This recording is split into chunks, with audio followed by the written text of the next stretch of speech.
Have you ever woke up and wondered what was wrong with you?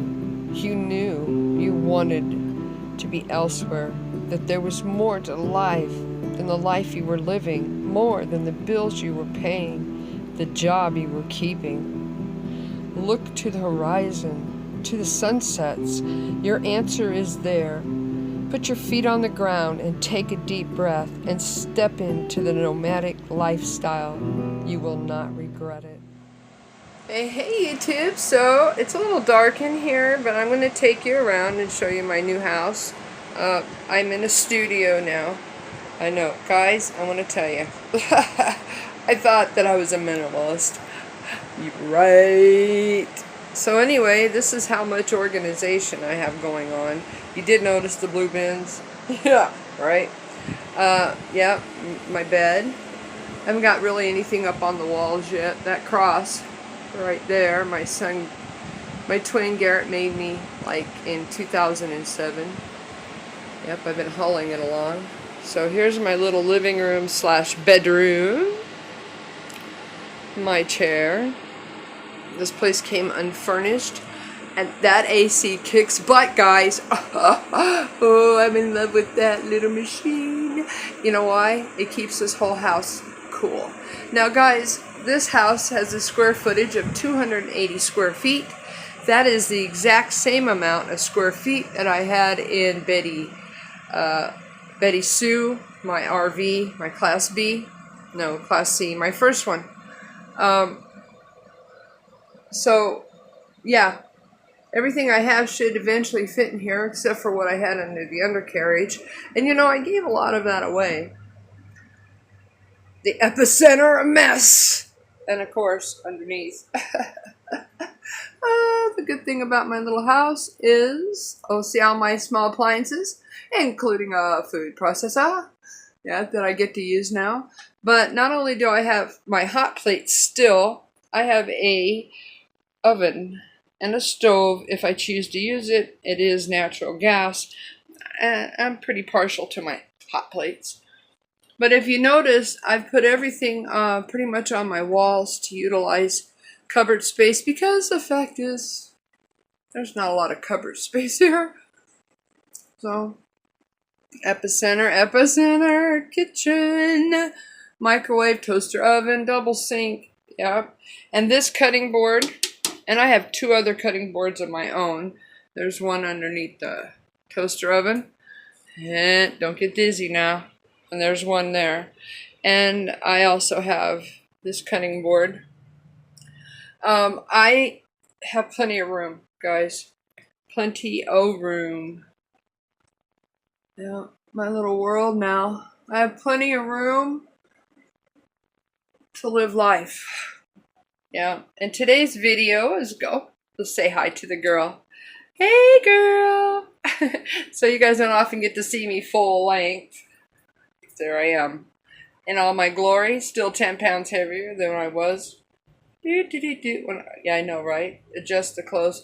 Still 10 pounds heavier than I was when I hit my work camping job, but nonetheless, it's still me. And way happier now. Come on, focus in there. There we go. So anyway, the other favorite thing is a full-size freezer. I can actually put ice in my freezer. And the fridge, guys, is oh so packed. Yeah, iced coffee. See it? Right there. Nummy nummy. Don't ever throw your coffee away. And sun tea, made out in 114 degrees. So there's my fridge. So anyway, I will be back in a couple minutes, and we're going to talk about some stuff. Like, what are my favorite things about being back in the brick and stick? Anyway, see you in a minute. Oh, I forgot to show you my bathroom. All right, let's go. I got a full-size bathroom. It's in through this door. You guys, the only thing I don't like about my bathroom, let me tell you, is that light looks really bright, but it's not. I can't hardly see to put my eyebrows on. So anyway, you see here, I've employed my little battery-operated switches all around my mirror. You know, the only makeup I wear, really, is eyebrows and eyeliner. So When you can't see that, there's an issue. So anyway, again, I've utilized wall space. Yeah, my do-rags. Do-rags, nail polish, blow dryer. Yeah, right. Yep, and I'll save you guys the toilet view. But I do have to store my mops and brooms in here. My daughter made this when she was about 12. She is 25 now. Hand beaded every bead. I hang my earrings on it.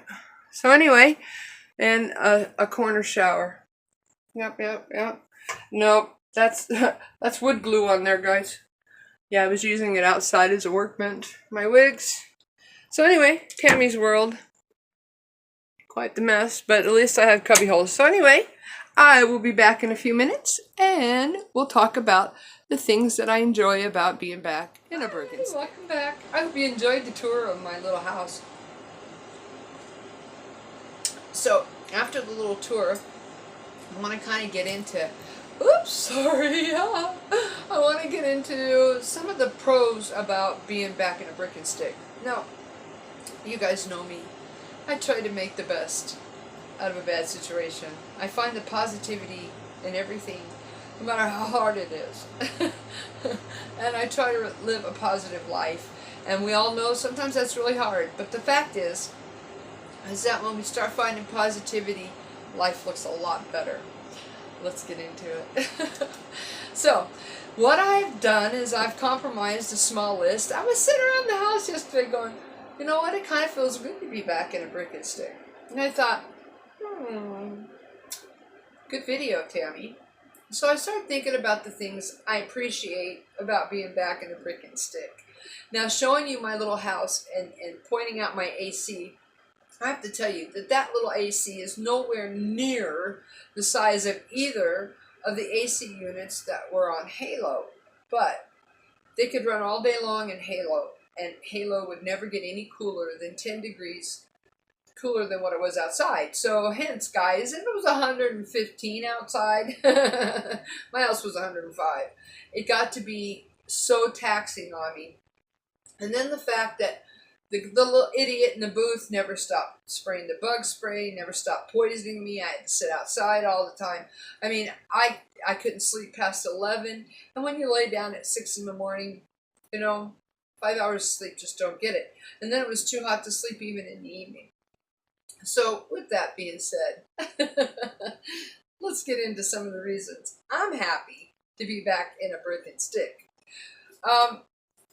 One of the biggest issues is my stalker has no clue where I'm at. Although, I was contacted on the 5th of July by the detective working this case, and he said that little idiot was actually spotted in this town.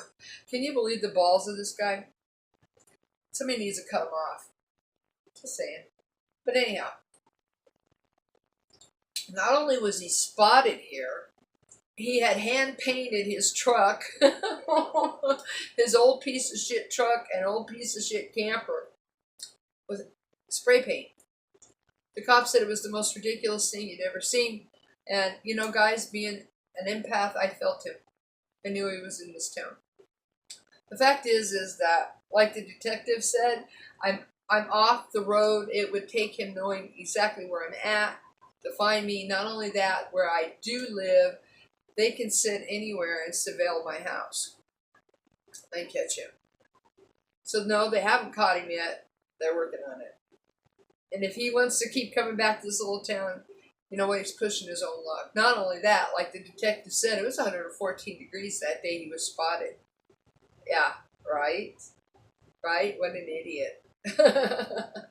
I would be somewhere in Oregon right now enjoying the cool air. But you know what? I guess when you're sick in your brain, it doesn't matter. Anyway, so with that being said, I have to say that one of my favorite things about being in a brick and stick is the fact that stalker doesn't know where I'm at. Just saying. Not only that, I am this close to my son. He could throw a rock and hit my house. And you know what? I pity that guy. If my son was to get a hold of him. If I was to get a hold of him. But anyhow, with that being said, let's move on to the positive stuff. But that is a real positive, guys. Not that he came back or into town, but the fact that they seen him and that they're watching for him. Anyway, onward. This is my epicenter. I don't know that I'll be making all my videos here. The reason we're not sitting in my chair is because the AC is right behind it. And you know, guys, I don't want y'all to have to listen to the humming of the AC unit, although it feels really good over there. Okay, so besides the Stalker, not knowing where I'm at, I have to say that one of my favorite things is endless hot water. My God, you guys, it's been a year since I've been able to stand in a shower with the water running continuously. Yeah, it's so nice to have over 6 gallons of hot water. The first night in my shower, I swear I was in there for a half hour. It was amazing to let the hot water run on my poor little bad neck, my bad back, my bad hips, to shave my legs and stay warm while I was doing it, not having to shut the water off and scrub up and then rinse off. It was amazing. So I have to say that besides the AC unit, yeah, endless hot water is one of my favorites. The next is counter space. Oh my God, you guys, you know I eat a lot of fresh foods. I prepare a lot of foods at home. You can tell by my dish drainer was full. I cook for myself. I don't eat fast food. I hardly ever eat fast food. I don't eat processed food if I can help it. I do eat some, yeah, but I try not to. But the fact is I have so much counter space. I can use all my small appliances, especially my food processor. I love my food processor. Oh, too sad. Oh, I'm unable to hear people walking outside. I mean, when you're in an RV, you hear people on bicycles, on walking. You hear their dogs taking a piss. You hear cats and squirrels. You hear everything. The walls are so thin that you now, when I had a stalker, that was a good thing. But it also keeps you awake all night long. I'm able to lay down here to go to sleep hard. This place is secured. I have 2 neighbors on that side and 4 on this side. They all work different shifts. And this guy, we'll talk about him in my next video. This guy's up all night long. He's up for 2 and 3 days, if you catch my drift. So anyway, there's always somebody up there, security cameras here. And these apartments are 55 and over, which makes it really nice. It's the first studio I've ever lived in that I can actually lay down in my own living room and fall asleep hard. With that being said, it is a part of an RV resort park. On the other side of us is the RV resort. They have put apartments here for those snowbirds who didn't have an RV or just wanted to maybe stay a month. And I was lucky enough to get one of them. I pay exactly $4.99 a month here, exactly what I paid for Halo, all utilities included, and I don't have to work. Oh, life is so good. But Halo, speaking of Halo real quick, Halo is sitting in storage faculty right now. When we did the contract with the old owner, she was to disclose any and all damage or malfunctions of that RV. She signed off there wasn't any. Since then, not only did I have to replace the inverter, converter, I had to replace the electrical board and 3 onboard batteries. The fact that that RV started leaking and that there was mold was not disclosed as well. My bank is working on that. They are paying the storage fee to sue this woman. Just saying. Just saying. So the best thing, you know, guys, I advocate that you can go on Craigslist and get an owner carry, and that's what Betty Sue was, and I got screwed in the end. And then they stalked me, harassed me, and was all over my YouTube for months.